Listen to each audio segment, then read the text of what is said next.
SSPC 2025 na tagumpay na naisagawa. Isinagawa ang una at ikalawang araw ng Divisional Secondary Schools Press Conference 2025 sa Potrero National High School, San Vicente Pilot School for Philippine Craftsmen at Parulog Elementary School. Malaki ang pasasalamat sa mga guro at mga kasapi ng paaralan na tumulong sa pagpapatupad ng nasabing kaganapan. Ang mga mananalo sa PSSPC ay aakyat upang lumaban sa Regional Secondary Schools Press Conference 2025.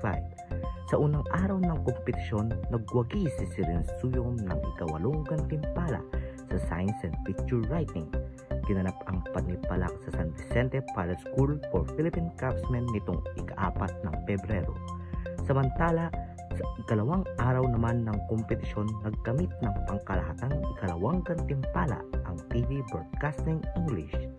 Nagwagi rin sila ng pangatlong gantimpala sa Best in Anchor, pangatlong gantimpala sa Best in Director, pangatlong gantimpala sa Developmental Communication, at pang-apat na gantimpala sa Best in Technical Application. Ang press release team ay pinangunahan ni Iris Joyce Escoto, Patrick Ramos, Aiden Zazon, Alicia Lugtu, Kyle Garcia, Hanin El Hassan at Micaela Tapnio.